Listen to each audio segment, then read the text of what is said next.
We are speaking with the one and only Brad Gillis of the band Night Ranger. And the one thing you'll know about Night Ranger is you are phenomenal live. Now, you played the M3 recently, and I wasn't able to be there because we're not allowed to cross the border. But I saw the video, and it's just like, yeah, band still got it. Never gets old with you guys. You're just getting better with age.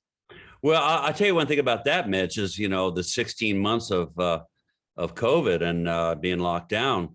So getting out and playing, we're all like kids up there going, "Wee, let's play!" And I was place looked sold out. I don't know, 10,000 people, and to headline the third night, 4th of July, was an honor for us. Yeah, and you are still currently the last show I saw before lockdown. Wow, so, March 6th, 2020. So. Sure. It's time for me to get back at it. But let's talk about and the band played on the new album coming out in August. Talk to me about putting together new music, because there are a lot of bands, especially classic era bands, who've just given up. They go out, they play the 12 greatest hits, they take your money, they go home, and nothing. But somewhere in California, High Road, Don't Let Up, and now and the band played on, to me, are probably your 4 best records. So talk to me about that. Well, I've heard other people kind of say that, maybe because, people just want to hear new music and they're tired of the old original hits from the 80s. But I don't know. But there's been something going on with this band. A lot of it has to be attested to Jack Blaze and his lyrics and his vocals, man. The guy's throwing it down big time. And, and for us to go in and record this latest record under a COVID situation was really tough, but actually kind of fun, because we started out doing Zoom calls, Jack, Kelly, and me, and we all had ideas. We just kick them around, and say, yeah, that one's good, and then we record them on our phones, or record them somehow, just the roughs. Then we figure out what tempo the song, the ideas we're going to be at. And then we got Carrie, Kelly, and Eric Levy involved, and they had their ideas and threw their 2 cents in, and I think we had 15 or 16 we were dealing with. And then Kelly, knowing the arrangements and not even having the lyrics, or maybe just a rough idea for the chorus, we had Kelly, who lives in Arizona now, going into a big studio down there and throw down the drums. And the drums are killer on this record, dude. They're slamming, man. Yeah, I've had a chance to hear it. I'm a drum guy, man. You have a great drums on any track you do. That's the nucleus and foundation of your whole track, and it actually inspires me to ride on and finish my parts, whatever I'm doing, whether it's TV, all this other stuff I do, TV music and stuff. But Kelly did a great job on that, and all of us having home recording studios, we were able to figure out who's doing what. And Carrie and I got together, we never actually got together, with Zoom calls with Carrie and me, or over the phone, just talking about the stuff and throwing back ideas of solos and harmonies and stuff that we might do on the record. So everybody kind of put their 2 cents in here and there, and we just keep passing stuff around, got bigger and better and bigger and better. And then, a couple of days, and Jack sits down with a couple of these songs, and we hear it back. It's like, boom. Thank you. Well, I was like Breakout. I love Break. He kicks ass on Breakout. Yeah, he does. And the one thing I noticed when I saw that last show in March last year, you were trying to sort of suss the stuff out on stage and trying to feel them out. Was that sort of the process before COVID, is write the songs and then in sound check sort of figure it out? Or were you trying something new? And I guess you weren't able to do that this time. No, we have not been able to. In fact, just doing the M3 and a gig we did the week before, we haven't been able to play. We want to play Breakout and Bring It All Home to Me. We're going to put those in the set, but we haven't had a sound check the last 2 shows since it opened up and we started rocking again. No sound check, because it was all day long, bands all day. And the last thing we want to do is get up there, never playing the song before, and play in front of 10,000 people, as in M3, 4th of July. So we got to kind of hold off, but we have 3 shows this weekend in the Midwest, and we definitely have a sound check before the first one. So we're going to run these songs, Rhyme down. and it's been all we need is a half hour. Go over it a couple times, and boom, we can start playing it live. And the more we play it live, the better it'll get. But that's been our formula, Mitch, for every record we've ever put out, is to go in, figure out what song, usually this single or the first video or two that we put out on that record, learn those songs and pop it in the set, just to add familiarity with the audience and letting them know we have a new record. And if they like it, they buy it, whatever. So that's where we're at with that. And I'm looking forward to playing Breakout live. I'm excited for that and for people to hear it. I'm looking forward to hearing all of these live. Talk to me about bringing them though to the live set, because you get there and you go, okay, we got to play Rockin' America, we got to play Sister Christian, is it dangerous to bring it in? I mean, or is it exciting and it keeps it fresh for you? Because again, so many bands, they'll play their 12 songs and they bail. Well, our set is usually 75 to 90, and in essence, we could play the big hits, play a couple popular B-sides, throw a couple Damn Yankees in if we want, because Jack was with the Damn Yankees, throw an Ozzy tune because I was with Ozzy, and Kerry Kelly, the guitar player, playing with Alice Cooper. We throw in Schools Out, so we kind of want. Sorry, I was just going to say, with Kerry, you could throw in some Warrant, you could throw in some Rat, you can throw in some Alice Cooper.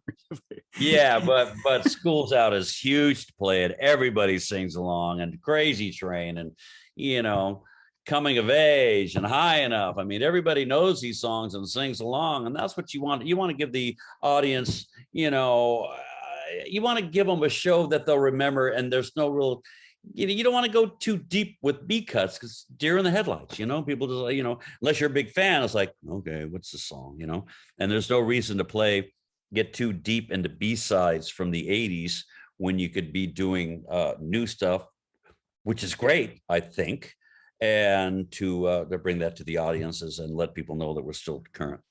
Well, and I'll move away from this line of questioning in a second, but for me, I knew Night Ranger in the 80s and I liked the big hits, but I wasn't compelled to buy the records. And then Somewhere in California came out, and then Don't Let Up came out. And all of a sudden I was like, wow, this band is not only good, I think they're better than before. So, well, I'll tell you one thing, Mitch. If these albums you're talking about and this new album were to be released in the 80s, it would be a different ball game for this band. I really truly believe we would be Journey, Def Leppard status. Even though we're I agree. I agree. always called ourselves a glorified B band, but the big boys, I think if we would have a couple of these records and singles would have been released back then, it would be a whole new ball game. Now, what killed us, Mitch, is the record company MCA releasing ballad after ballad after Sister Christian. That's what killed this band. So much great big success with that song, they thought, oh great, we got ourselves a killer rock and roll ballad band. Then you got Sentimental Street, Goodbye, and other songs that I don't even want to mention. I don't even want to hear those again. And it killed the band. We lost we lost our male audience, and things were kind of dwindling towards the end of the 80s anyway. Yeah. And then of course Nirvana came out and killed everything. Well, I'm gonna I don't want to argue it, but when Nirvana came out, I think part of the problem was the power ballads, because Motley Crue, which was a rock band, was Without You and Don't Go Away Mad, and Def Leppard was Love Bites, and all these, and even Metallica was nothing else. Like all these big bands, you look at the charts in the early 90s and it's ballad, ballad, ballad, ballad, ballad, and you go, no wonder nobody was rocking. Yeah. Well, there was still a place for those songs in the early 90s, but overall, music changed. And we had, you got to realize, in the 80s, we did 250 shows a year. And what did we do for those other month or two when we weren't touring? We go in and do a record. So we were, Mitch, we were fried. Yeah, I can imagine. I just wanted a break. And, speaking of, of Fried and doing other stuff, you've been working on a solo album for a couple of years with Gary Moon, who was on Feeding Off the Mojo. Yep. What is the update on that? And once I get that, how do you sort of decide what goes on the Brad record, and what do you bring to the band and say, hey man, when we're doing and for the band play, as the band played on, here's, how do you decide? Well, we wouldn't be doing any of my solo music with Night Ranger. That's just a whole, Jack's got solo records, Kelly has solo records. But how do you decide it's not a Night Ranger song that you're writing? How do you decide it's a Brad song? Because I dedicated the songs for my solo record to my solo record, and I actually wrote for Gary Moon. You know, when you have a singer that's a high-pitched screamer that can hit the high B's notes and above, I write my songs for Gary mainly, and I bring it to that key that when before he goes to falsetto, that right at the top of his range, that's where a singer sounds their best, right at the top of the range before they start cracking. That's where you bring that girth out of them, right? So I would write songs around for Gary Moon. Now there's a few songs on this record that I'm singing. I don't think you've heard World Shut Down. It's one where I'm singing. I don't think so. I think I've heard 17 of them or something like that, but yeah, keep them coming. I have a newer one I did during COVID. That's heavier than crap. Of course, I got Derek Sherinian all over the record. Of course, Derek, amazing. Derek played with everybody. Yep. Look him up. Billy Idol, Alice Cooper, Joe Dream Bob, Theater. Everybody. Black Country Community. I met him when he was nobody, before he started made it, and we got to be great best friends. He actually lived with me for a while doing these records. He did my Gill Rock Ranch record with all instrumental except for the two Greg Allman tunes that Greg sang, and we had that hit with Greg called Honest to God. So I met Derek back then, and he's been a best buddy ever since. And I just gave him these tracks on this record, and he just said, hey, Brad, I'll do whatever you want. And he kicked ass on it. So, that we got to hold off on the release because it's got to be a couple months after Night Ranger. So that's where I'm at with everything on that. But it's exciting to know that during COVID, these 16 months, that we were able to do a Night Ranger record, able to finish my solo record, and we got this great tour going on. We got Summerfest coming up. We just did the big M3 festival, 3 days, huge. We got the Fraser Pavilion in Ohio with Styx, Moondance Jam, which is huge. We got the Kiss Cruise. Yeah. We're doing the Kiss Cruise over Halloween. And it's going to be cool. And in 2022, we booked the Sweden Rock Festival, opening for Guns N' Roses. So wow, things are, as of a couple of weeks ago, all of a sudden, all these shows started coming in, man. And anything that we had to put off from COVID are being rebooked for the rest of the year and early on to 2022. When you have 16 months off like that, do you reevaluate what you're doing? Do you sort of say to yourself, maybe I'm happy at home and we just sort of stay home and we'll go do weekend warrior stuff? Like, does it start affecting, or do you just say, fuck it, I want to rock, God damn it? Yeah, I got real comfortable at home. The hardest part, Mitch, for anybody and any band member will tell you, it's the gigs are fun, everything's good there. It's the travel, man. So basically me living in the San Francisco Bay Area, I had to fly all day to get to Columbia, Maryland for M3, play the show. I was up at 4:00 and out at 6 to fly home at 10 hours travel. So 20 hours travel for an hour and a half show. It's the travel that kills you. But getting out and playing, especially M3, was a blast. It was a blast.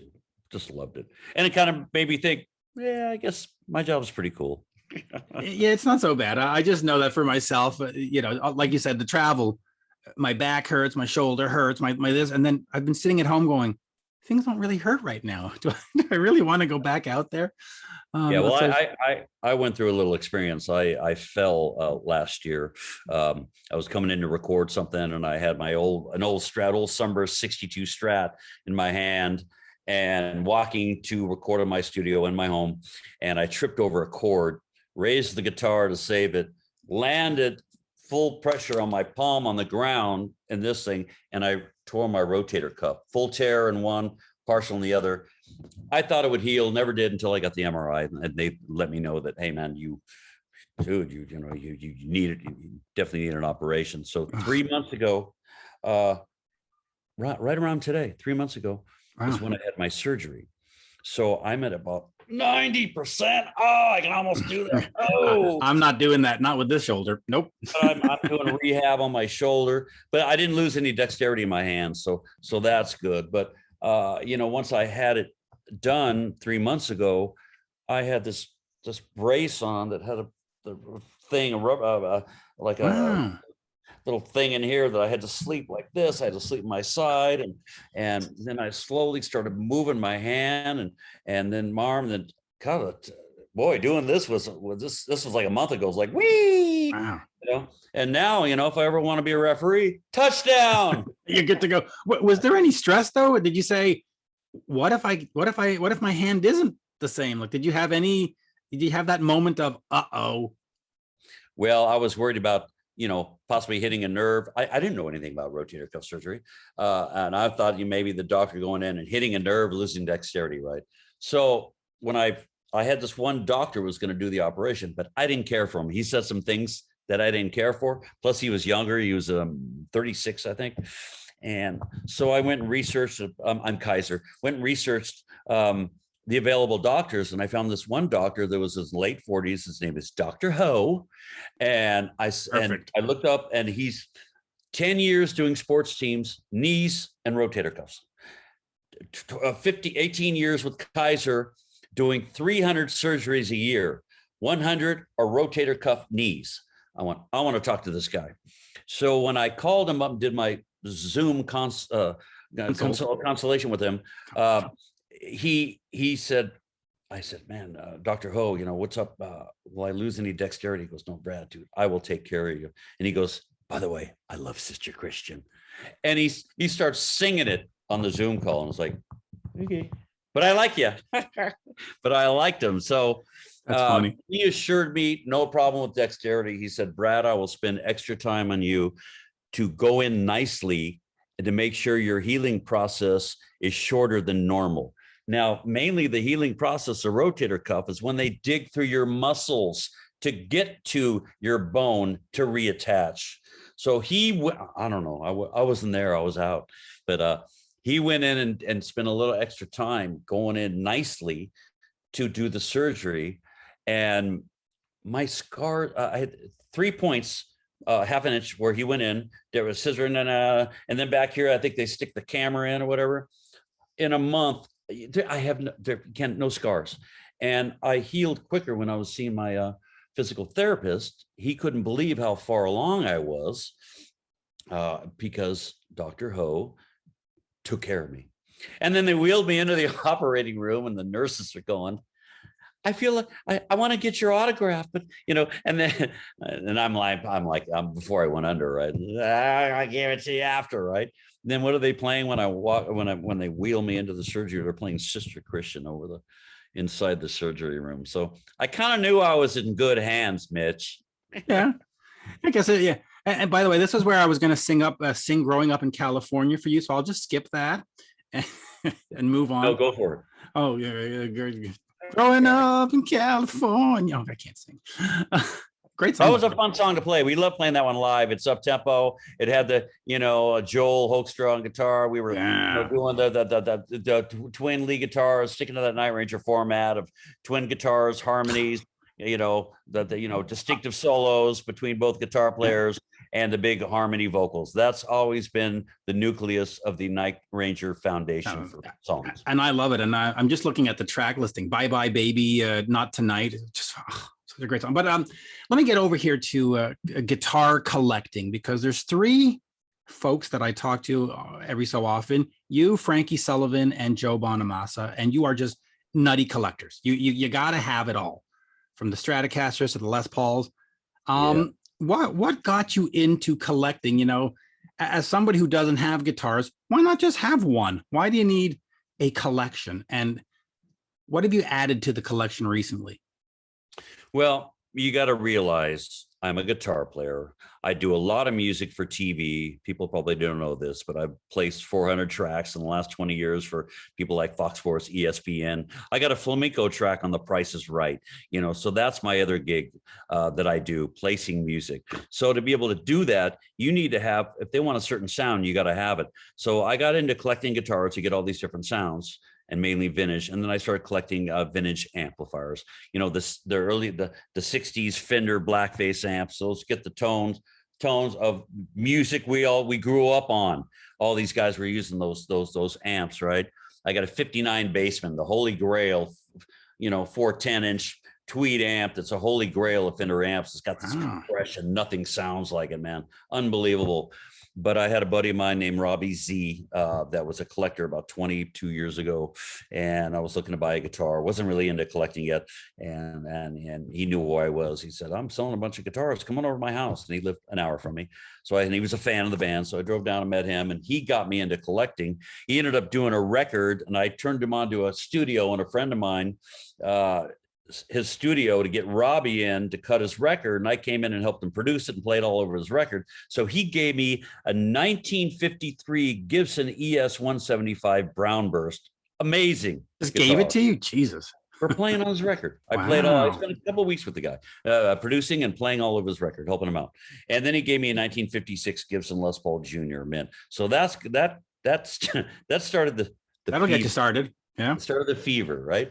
So you got to realize that any guitar I buy, is a write-off. It's what I do. I work with these guitars. So I started looking at guitars. I'm a big Craigslist guy. I go to these different towns, look up Craigslist. Anybody got anything? I invite them to the show, have them bring the guitar, yada, yada. Back in, early 2000s when I started collecting and we were, on the road or go to different cities, I go to pawn shops all the time. I love going to a pawn shop because that's before internet. Getting big, and nobody knew what these guitars are worth. So I got some great deals on some of these guitars, and I got my collection about up to 130 at one point guitars and 40 amplifiers. Lately, I just bought a couple more, and I'm wheeling dealing with this guy buying another one possibly tomorrow. So, but I tell you, Joe Bonamassa, he's got the collection now. That guy's got it. Joe and Frankie both have a collection to make you cry over. It's unbelievable. In terms of, just real quick, since we're talking guitar sounds, when you're making a new Night Ranger album, do you have like 2 or 3 guitars that you go to, or do you go through the collection and say, this song needs that one, this one? And also, are you trying to sort of do what you were doing in the 80s and have that 80s Night Ranger sound? Or you're saying, nope, brand new record, brand new whatever decade, we're doing something completely different now? Well, you got to realize like I said, we stuck to our format of 3-part harmony vocals when needed, and the dual guitars, solos that are, complementing each other. Now we have Kerry Kelly, great player. He plays kind of like that Jeff Watson, Joel Hoekstra style, that Les Paul, that sound. And I do what I do, whammy bar, melody, whatever. But basically we stuck to the same format, but with a modern production. The modern production, that's what makes our stuff sound great to the ear these days. And those 4 records, the last 4 we went with this big modern production. Well, it's a great sounding production here. And I'll wrap up on this because I know we have half an hour. The band over the years, you've had your moments like any other band. Jack leaves, Gary comes in, you do the reunion, and Jeff and Joel and everybody. How is the band now? Because to me, Kerry Kelly is just a perfect fit. Eric Levy is great. You and Jack, you sound great. You play great. Kelly Keagy is this like the ultimate lineup? Well, I tell you, it's great. It's working well. We all get along good. We keep the humor and the fun happening. That's what makes it fun to be on stage. We're always joking around, backstage, goofing off. That's what makes it fun to be on stage. But it is the perfect lineup for now and what's happening. And we'll just keep moving with it as long as possible. So, replacing Watson, one thing that was heavy. But we got Joel, monster player. And then when Joel went to Whitesnake, getting Kerry, monster player, the machine rolls on, man. But, you need to figure these guys out. You know, sometimes you get people that won't fit or whatever, or that are too into themselves or can't pull it off or can't sing or whatever. You need, excuse me, you need the full package. Yeah. And Joel and Carrie, they're the full package. I agree. And listen, I've had a chance to see you guys backstage, and it's very strange for me to go see a band and all 5 guys are hanging out together and eating together. Normally you go to a show and one guy's off in his dressing room and the other guy's in the back of the, and all 5 of you are eating at catering, and you're having fun and you're hanging out. It's amazing to see. It's like a team. It's a perfect team. We get along so well. We eat from the same plate, Mitch. I saw. It's terrible. We drink from the same bottle of tequila.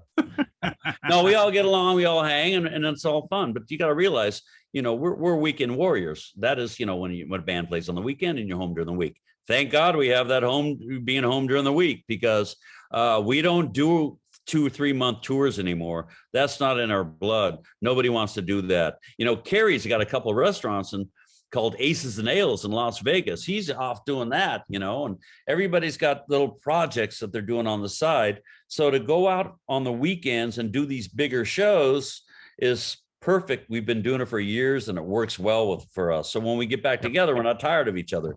You get on the road, even for a week, doing a bus tour, and you're on the same freaking bus, you know, and then, you know, it's like, go away, leave me alone, you know, because you know, you got your grumpies in the morning and stuff like that. So, you know, when you're on the road, you know, you pull in, you got your own room, you hang out by yourself, whatever. You want to go to the bar, hang out. Usually it's Carrie and me and Eric, you know, hanging at the bar, you know, whatever, the night before.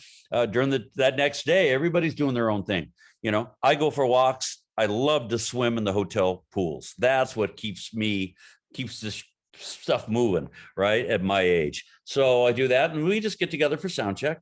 Then we go back and hang for another hour on our own, with 2 hours. Then we come and do the show. Then everybody goes back and everybody flies home. So it's not like we're spending 24/7 with each other. So it's great. That works. It works. And last question, Dawn of Madness. Any more chance of those shows or other album shows? I don't know. Seven Life, Big Wishes. I like Big Wishes. The Big Wishes tour. Don't tell me it's herpes. Oh, no, anyway. Basically, I don't know, man. We're just so happy to have a new record out. We're concentrating on that. There was talk of doing some more of those, you know, doing all the songs from their first record or second record or both. But right now we're concentrating on getting back in the groove after COVID, doing these big shows, learning, breakout, and bring it all home.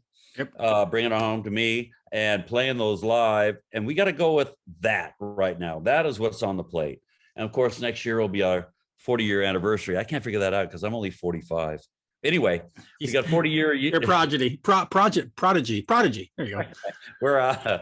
We're excited just to get out and do these big shows coming up, and the Kiss Cruise. That's going to be great, man. That's over Halloween, and you know, one of our first tours after I left Ozzy. And, you know, Rudy quit to go to Quiet Riot, and I quit Ozzy to go to Night Ranger. We released Dawn Patrol with Don't Tell Me You Love Me, and MTV playing the crap out of it 25 times a day. One of our first tours was with Kiss, and that's when they took their makeup off. And probably did 20 shows with them. And Gene and Paul, especially Gene was so cool, man. I've had on his big platform boots, and I can't find that picture. And he's standing next to me, and he's got his armor. Of course, I'm his height because I got his big boots on, and they were just just nice to us and open arms to us. And we did a Kiss Cruise 5-6 years ago, and that was a blast just to do that. So we're doing that again. That just came down, and that'll be great. We got some big shows coming up. Well, hopefully some Canadian shows too. Anyway, August 6th. And the band played on will be out via Frontiers. And speaking of Kiss, August 6th, 1979 was my first concert, and guess who it was? Kiss. There you go. Wow. It's cosmic. So we're celebrating my first show with a brand new Night Ranger album. Look at that. That's great, man. That's cool, dude. Well, Mitch, it's great to talk to you as always, man. Miss hanging out with you. Yeah. You know, hopefully we'll get you up to Canada. We don't get a lot of Night Ranger up here. We're going to fix that.